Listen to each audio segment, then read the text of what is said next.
Your soulmate is in a deep depression. They are dying of regret for not telling you that they tested positive for. Jesus says. There is a silent scream echoing through the spirit realm right now, and it carries the exact frequency of your name. This is not a metaphor, not a gentle suggestion, but a spiritual emergency that is unfolding in this very moment. If you turn away from this message now, the thread that connects you to them will fray under a weight it was never meant to carry alone. I see the hidden places of the heart, the rooms no human eye can enter, and tonight I am showing you a vision of your counterpart sitting in the dark.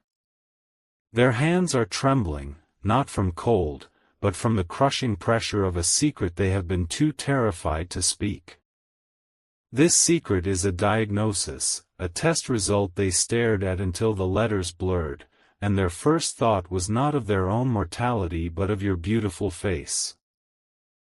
They convinced themselves that silence was protection, that burying the truth would somehow keep you safe from the storm inside their own body.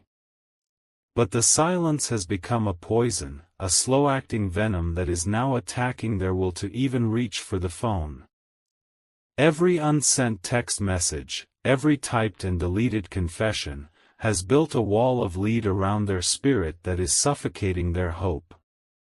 The regret is not a simple sadness. It is a cellular mourning that is physically breaking down their immune system faster than any virus could. They are dying not just from the illness they concealed, but from the relentless, haunting fantasy of a life with you that they believe they have now destroyed. This fantasy plays on a loop in their mind at 3 a.m, a torture chamber of what-ifs where they watch you walk away before they even gave you the chance to stay. Jesus says.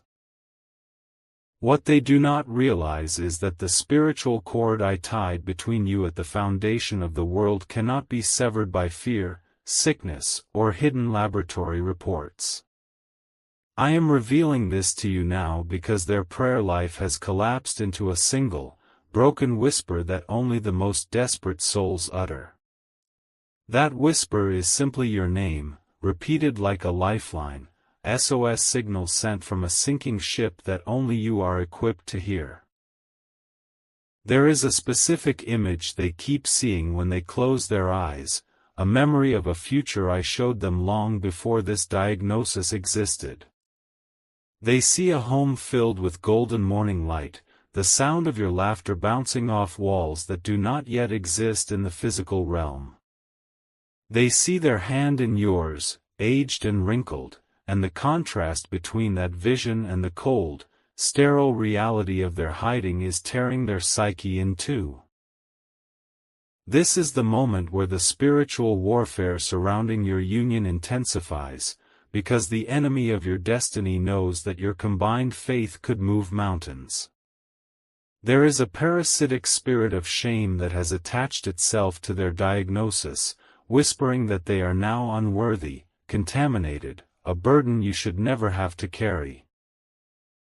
This lying spirit amplifies every negative thought, isolates them from comfort, and constructs a false narrative where your rejection is inevitable and even deserved. They are trapped in a prison of their own making, staring at a phone that feels heavier than a gravestone, convinced that your voice would crack with disgust.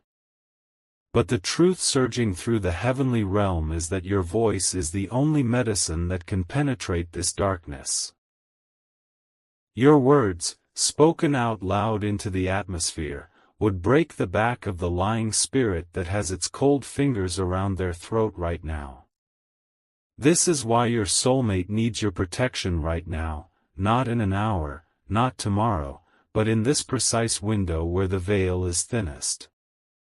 The spiritual law of intercession demands a physical act of faith to anchor the miracle I am releasing into their collapsing emotional world. Sow your protection seed now by sending a coffee on Ko-Fi, because this isn't just a gift, it is an act of worship that invites God's hand directly into the chaos of your love story, and the link to your breakthrough is in the description. Every second you stay silent, something malevolent is moving against your love, twisting their mind further into isolation. Type 333 to receive blessings, and let the angels record your decree of faith over this soulmate connection right now. Jesus says, I am peeling back the layers of their internal experience so you can feel the texture of their agony and understand the urgency of your role. They are currently sitting in a doctor's office or a sterile room, and the fluorescent lights feel like interrogation lamps exposing their deepest failure. The paper in their hand doesn't just show a result, it screams a verdict that they have translated into the death sentence of your future together. They are replaying the moment of contact, the moment of exposure, with a guilt so profound it feels like shards of glass in their bloodstream. They are not a bad person, they are a terrified child of mine who made a human choice and is now drowning in the consequence. The look in their eyes is a haunting mixture of longing for you and a deep, soul-crushing self-hatred for not trusting your capacity to love them unconditionally. There is a specific song that plays on the radio or in a playlist, a song that you both unknowingly share as a favorite, and it just came on. When they heard it, their chest physically caved in, a sob erupting from a place so deep it scared them. They turned it off immediately, not because they hate the song, but because the memory of your potential happiness attached to the melody is a blade twisting in their gut. The depression they are experiencing is not a clinical abstract. It is a demonic blanket of heaviness designed to press them into the grave before their time. It is a suffocating fog that tells them they are already a ghost, already a memory, already erased from your history. They are dying of regret, and this death is not just emotional, it is a spiritual execution where the enemy wants to steal the testimony your union would bring to nations. They are trying to formulate a sentence that begins with, I need to tell you something, but the enemy puts a hand over their mouth. Every time they reach for courage, a vision of your face contorting in fear or anger flashes before their eyes, sent by the accuser. They have convinced themselves that you will see them as a biohazard, a walking contagion, rather than the love of your life who made a terrifying mistake. They need you to see past the diagnosis and into the core of their terrified, beautiful soul. The diagnosis is a temporary physical reality, but the rejection they fear from you would create a spiritual wound that carries into eternity. You were crafted with a specific anointing to love them through this exact valley, and your absence confirms the enemy's lies. Type 777 if you feel this message burning in your chest, if you recognize the burden of their heart calling out to yours. This is a real-time transmission. The person I am describing is currently losing strength, their fingers growing cold from the shock of isolation. The interference blocking your reunion is not casual, it is a strategic assault on a generational legacy that your love was meant to birth. Jesus says, the third party in this situation is not a person but a principality, a spirit of infirmity and deception that hates the covenant of marriage. This entity works through their fears, through the medical charts, through the awkward silences, to orchestrate a permanent wedge. It whispers to them that you are healthier without them, that your life will be easier if they just vanish into the background of a sick room. They are being emotionally blocked by a force that has studied your weaknesses and theirs, a calculated spiritual sabotage. Every hour they remain silent, this interference gains a stronger foothold, building a fortress of isolation around their heart. It is telling them that dying alone is more honorable than risking the vulnerability of telling you the truth and seeing your face fall.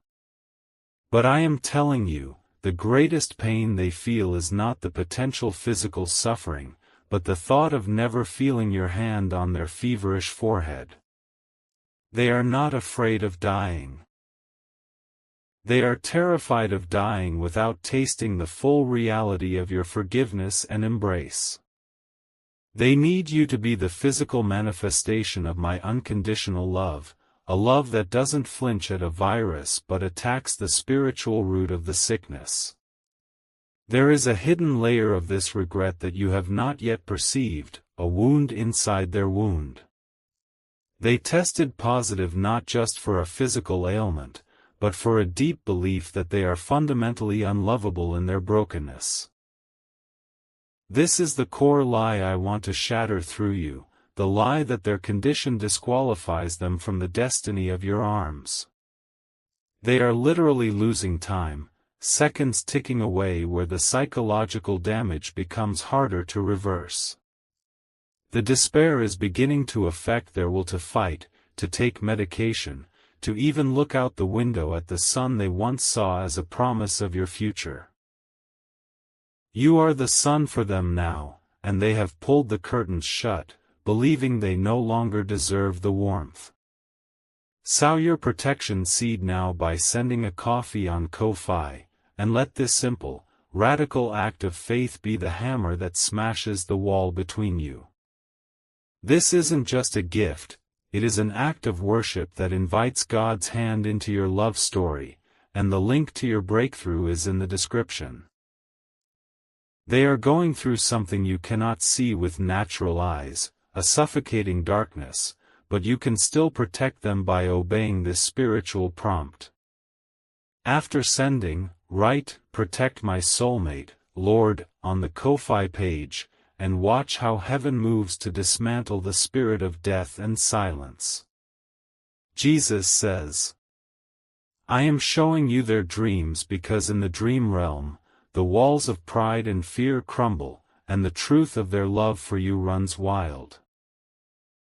Last night they dreamed of you standing at the edge of a bed, a hospital bed, and your face was not angry, it was streaming with tears of relief. In the dream you said a phrase that I will now reveal to you: "I never cared about the diagnosis, I only cared about your silence." When they woke up, the pillow was soaked, and for a split second, the depression lifted because they felt a supernatural injection of your mercy. But the enemy rushed in like a flood, telling them it was just a fantasy, a cruel trick of the subconscious, not a prophetic visitation. They are right now arguing with the hope that the dream provided, terrified to trust it because trusting hope and losing it again would be the final straw. They are not evil for hiding this, they are fractured, scared, and operating in a trauma response that screams at them to protect you from themselves. They view themselves as a grenade that has had its pin pulled, and they love you too much to let you be caught in the shrapnel. But the shrapnel is already hitting you, because your spirit knows your other half is bleeding out, and the empathy pain is the restlessness you've been feeling. Your soul is not unsettled by coincidence, you have been sensing their cortisol spikes, their midnight terrors, the phantom touch of their hand reaching for you in the dark. This explains the unexplained tears, the sudden heaviness in your chest at random moments, the inability to focus on mundane tasks. You are already physically manifesting their spiritual trauma, a symptom of the profound tether that binds you. There is a specific item of clothing they own, a hoodie or a scarf, that they have wrapped around a pillow to simulate holding you. This is their pathetic and heartbreaking altar, a fabric idol of your presence that they sob into when the loneliness becomes too primal. They whisper confessions into this fabric that they cannot yet speak to you, the exact words of the test result, the fear of the consequences, and the undying, desperate love. The interference blocking this relationship uses shame as a lock and fear as a deadbolt. There is someone, or a spirit operating through a well-meaning person, telling them that contacting you now would be selfish, that they should just move on for your good. This counsel is demonic, a theft of your agency, denying you the right to choose love over stigma. If this message does not reach them through your prayers, the psychological decline will accelerate into a catatonic state of regret. They will become a shell, a ghost walking through life, having convinced themselves that losing you is the punishment they deserve for their recklessness. You have the authority to stop this spiritual execution, to stand in the gap and command life into their dry bones. This is your final moment to protect this connection before the negative narrative solidifies into their permanent reality and they slip away emotionally. Sow your protection seed now, sending 4, 6, or 10+ coffees on Ko-Fi as a prophetic act of building a bridge over the chasm of fear. The link to your breakthrough is in the description. Type 1111 to say thank you for the revelation and to seal this prayer action in the spirit realm. Over 1,000 people have already received their soulmate by sowing coffee as a seed for their love and future together, and Jesus will hear your prayers once you complete these steps. Jesus says, I am calling you to a level of love that is supernatural, a love that sees a positive test and responds with a hug, not a hazmat suit. The physical condition they are hiding is not the core issue, the crushing regret is the real killer, the silent heart attack of the soul. When they hear your voice without a trace of judgment, only the tremor of longing, the chemical balance in their brain will instantly begin to heal. Science cannot explain the resurrection power of being loved in the place you least deserve it. This is the gospel lived out in a human relationship, and your soulmate is the canvas upon which I want to paint my redemptive glory. The moment you connect, the heavy weight of 1,000 unsent texts will lift, and they will be able to breathe for the first time since they saw the results. Their hands, currently icy with dread, will warm instantly under the blanket of your verbal acceptance. The test was not the end, the test was a demonic setup to abort a divine purpose, and your response is the antidote. You must realize that the enemy attacked them physically to get to you mentally, to paralyze your destiny by trapping you in grief over a lost love. But I am the God of reversal, and I am turning the trap into a testimony that will echo through your bloodline. The regret they feel is so volcanic that once it is released through confession, the relief will forge a bond of trust between you that nothing in hell can shatter. They will never again doubt your loyalty, and you will never again doubt the reality of my voice, because this moment will stand as a monument to divine intervention.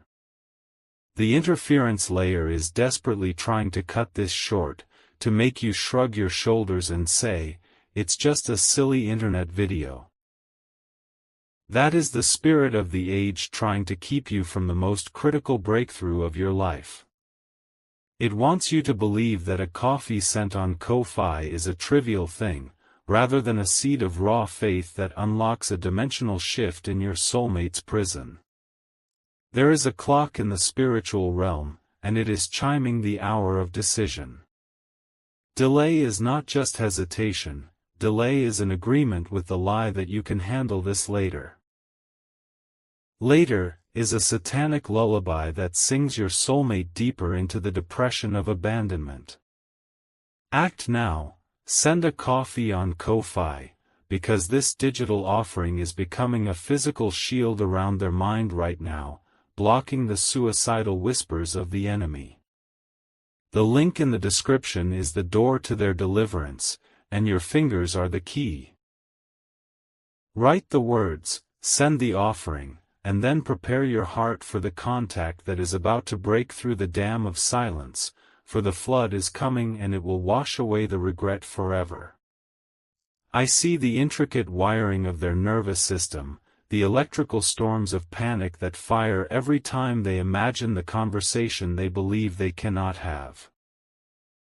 Their throat constricts, a physical manifestation of the words trapped inside, words that feel like hot coals they cannot spit out without burning you. But I am the God who touched the lips of Isaiah with a coal from the altar, and I am ready to touch their lips through your faith, through your obedience, through your refusal to let them drown in silence. The depression they are experiencing has a name in the spirit realm, and it is not merely sadness. It is a spirit of heaviness that has been assigned to this specific connection since the day you first locked eyes. This spirit recognized the magnitude of your combined destiny and launched a preemptive strike against their health, knowing that fear of sickness is one of humanity's most potent poisons. It exploited a moment of human vulnerability, magnified the consequence, and then wrapped chains of secrecy around their throat so tightly that even breathing feels like betrayal.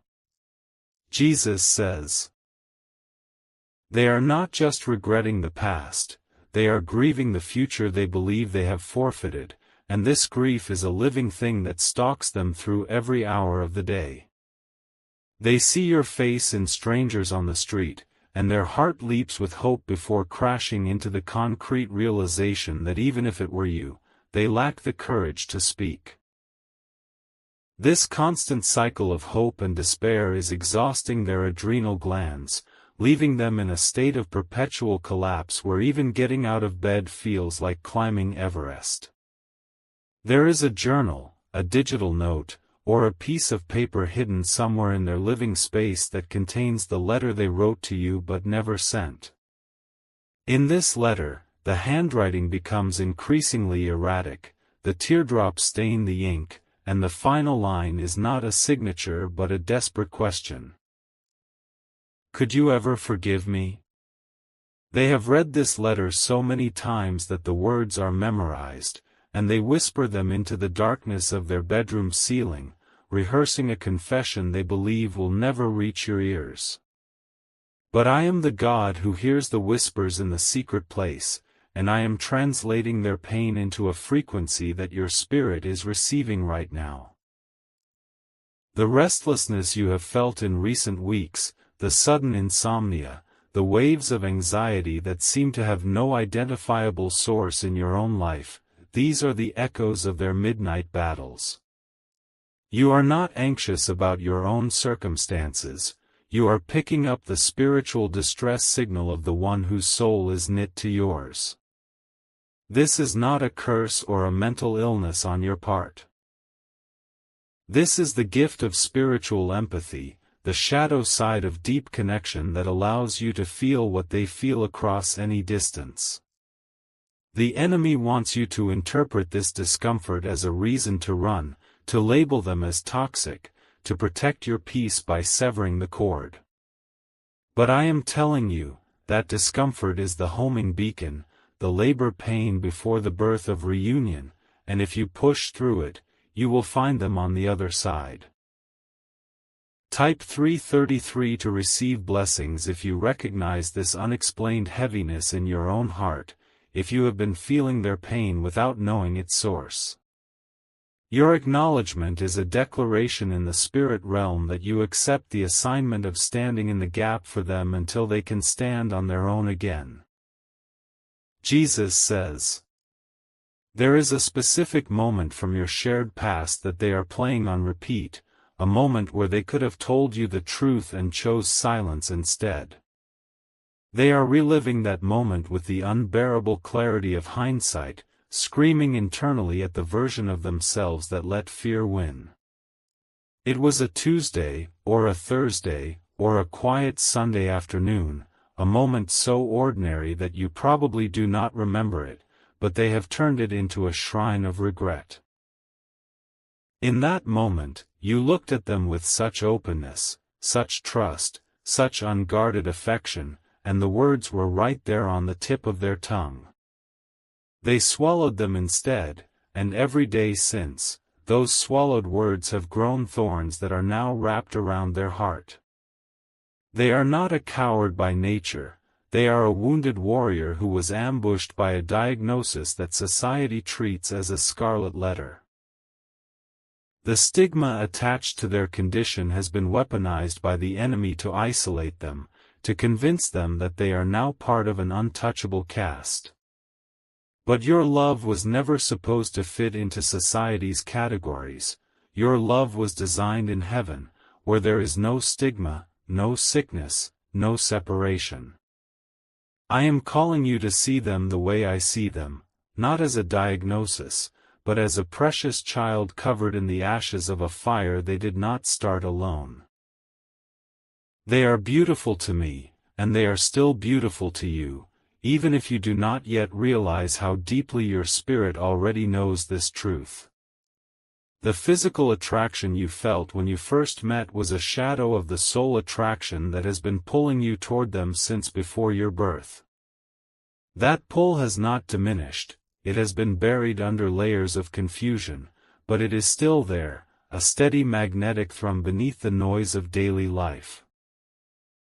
If you close your eyes and silence your rational mind, you can feel it now, a subtle but insistent drawing toward them that transcends logic. That is the cord I tied, and it is not breakable by human hands, demonic interference, or the fear of difficult conversations. Jesus says, they are worried about the specifics of the diagnosis, the medical terminology, the prognosis, the potential lifestyle changes, but I want you to see beyond the clinical language into the heart of the matter.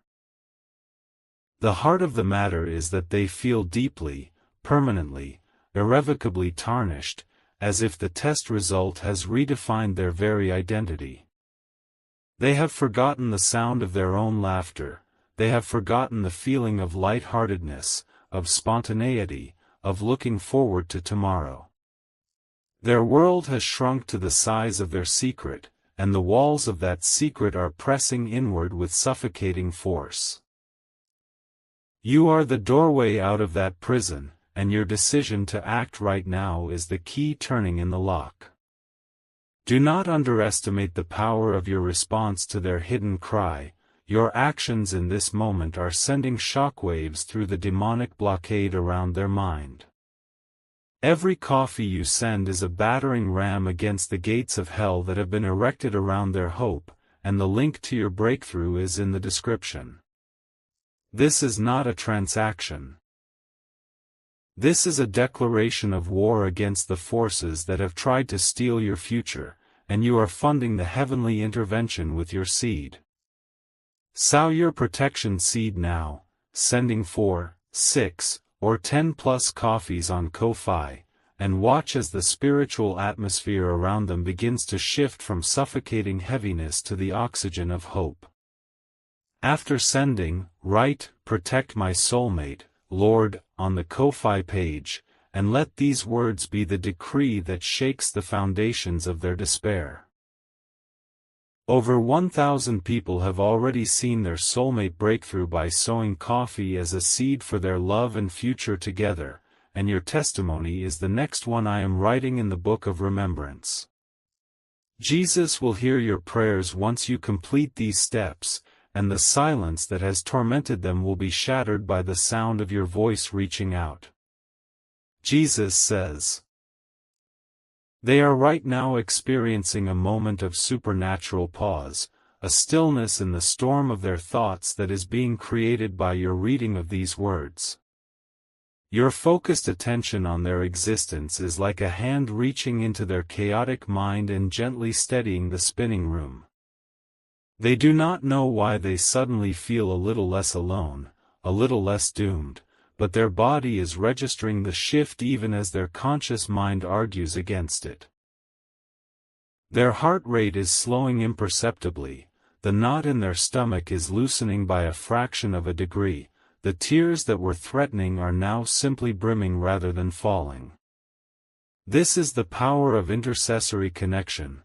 Your faith is already working, already reaching across the miles, already beginning to heal the chemical chaos of their depression. Do you now begin to grasp the weight of your role in their survival, the sacred responsibility and the profound honor of being their lifeline? They need you not as a savior complex, but as a fellow human who refuses to let fear dictate the terms of love. They need you to prove that the unconditional love they have heard about in sermons and songs is not a fairy tale but a force that can walk into their messy reality and stay. They are testing the waters of hope right now, tentatively imagining what it would feel like if you already knew, if you had already forgiven them, if you were already on your way. This imagining is the most dangerous thing they have done in months, because hope deferred makes the heart sick, and they have had their hope deferred so many times. They are risking another heartbreak just by entertaining the possibility that this message is real, that you are real, that the future is not a closed door. Will you honor that risk, or will you let this moment pass into the graveyard of missed opportunities? Type 777 if you feel this message, if the tears in your own eyes are evidence that your spirit recognizes the truth of what I am revealing. Type 1111 to say thank you for the divine alignment that is happening right now, the gears of heaven turning in response to your attention. The angels are waiting for your signal, the cloud of witnesses is leaning forward in anticipation, the enemy is trembling at the thought of you acting on this word. Jesus says, "There is a specific promise I made to you in the secret place, a promise about a love that would find you when you least expected it, a love that would be worth the wait." That promise is standing right now at the intersection of your obedience and their despair, waiting for you to choose faith over skepticism. Your soulmate is that promise, and their current brokenness does not disqualify them from the destiny I have written over your shared life. Their brokenness is actually the ground in which the greatest miracle of your life will grow, the soil of a testimony that will bring hope to thousands of others. Do not despise the soil, do not despise the process. Do not despise the messy, complicated, terrifying reality of loving someone who is currently in the valley. Embrace the valley, because the mountaintop experience that is coming will be all the more glorious for the depth from which you both climb together. They are currently looking at their phone, then putting it down, then picking it up again, in a tortured dance of longing and dread. The notification sound has become a trigger, a potential source of either devastation or deliverance, and they cannot decide which they fear more. Be the notification that brings deliverance, be the voice that cuts through the static of their self-condemnation with words of life and acceptance. The coffee you send on Ko-Fi is the physical manifestation of that voice, a tangible act that says, "I am here, I am not leaving, and you are worth fighting for," and the link to your breakthrough is in the description. Every second you delay, the interference grows bolder, the lies grow louder, and their grip on hope grows weaker. Act now, not out of guilt, but out of the fierce, protective love that I am stirring in your heart right now. This is your moment, this is your move, this is the beginning of the reunion that will be retold for generations as the evidence of my relentless, pursuing love. Jesus says, "There is a physical sensation they are experiencing right now that I want you to understand, a burning in their chest that has nothing to do with their diagnosis and everything to do with their unexpressed love. It feels like a fire that consumes but does not purify, a heat that radiates from the sternum and spreads outward into their arms, their hands, the very fingers that ache to touch your skin. This is the sensation of love trapped in the body, love with no outlet, love that has been denied expression for so long that it has curdled into a physical pain they carry like an invisible tumor. Medical scans cannot detect it, blood tests cannot measure it, but this somatic grief is as real as any pathogen, and it is slowly shutting down their will to function.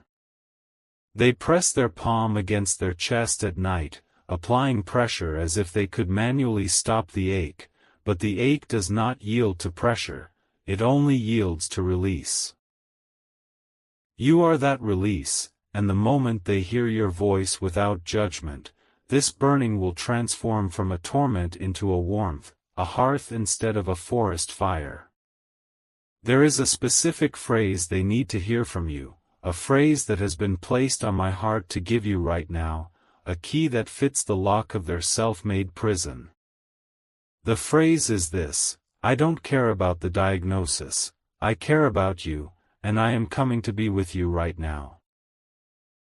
Write this down in your spirit, memorize it, let it become the mantra of your courage, for these words will break the dam behind which a flood of tears has been accumulating for months. When they hear this, the pressure that has been building behind their eyes, the pressure they have fought with medication and distraction and denial, will finally release in a sob of relief so profound it will feel like childbirth. Something new will be born in that moment, something sacred and unshakable, a bond forged not in the easy sunshine of pleasant circumstances but in the crucible of shared vulnerability. Jesus says, they have been having nightmares, vivid and recurring, in which they are standing at a graveside, and the grave belongs not to them but to the relationship they believe they have killed. In these dreams, they are dressed in black, and they are the only mourner present, and the headstone is engraved not with a name but with a date, the date they received their test results. They wake from these dreams with a scream caught in their throat, a scream that never fully escapes, a scream that stays lodged in their larynx like a physical obstruction. This is the scream of a future being buried alive, the scream of a wedding that will never happen, of children who will never be born, of a life that will never be lived. But I am the God who raises the dead, and I am telling you that this grave is empty, that the relationship is not dead but sleeping, and that your voice is the command that calls it forth.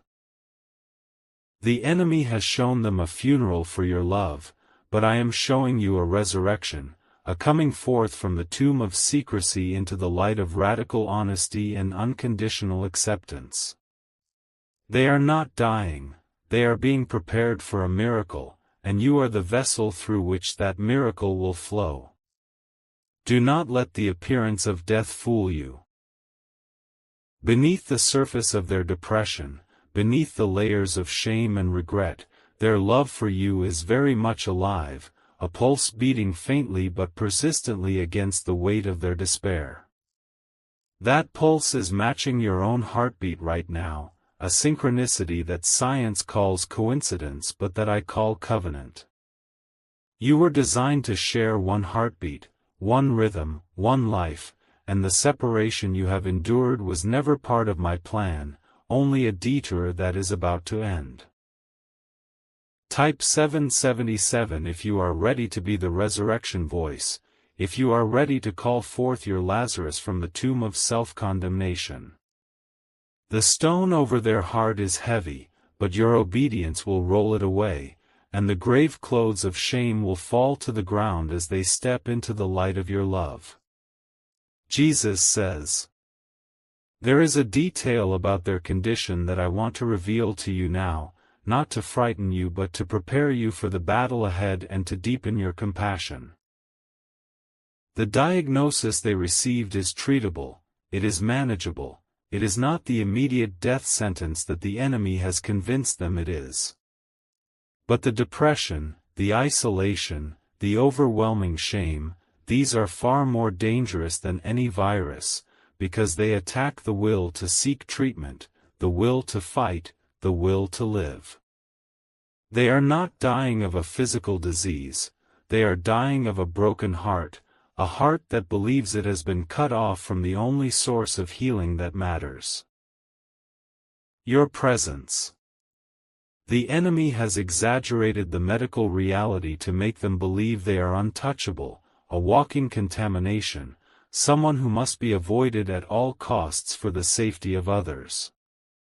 This exaggeration is a lie, a strategic inflation designed to maximize their isolation and minimize the chance that they will reach out for connection. You need to understand this, because when you speak to them, you must speak to the medical reality, not the demonic exaggeration. You must be the voice of sanity in a mind that has been twisted by fear. The treatment they need is not just physical, it is emotional, it is spiritual, it is the healing balm of being seen and loved in the midst of their mess. Send your coffee on Ko-Fi now, not as a mere donation but as a declaration that you are entering their battle with them, that you are not afraid of their diagnosis, that you are choosing them in their valley just as you would choose them on their mountaintop, and the link to your breakthrough is in the description. This act of faith is your first step into their world, your first strike against the isolation, your first word in the new conversation of honesty that will define your future together. Act now, before the window of courage closes, before their despair deepens, before the miracle that is waiting is delayed another day.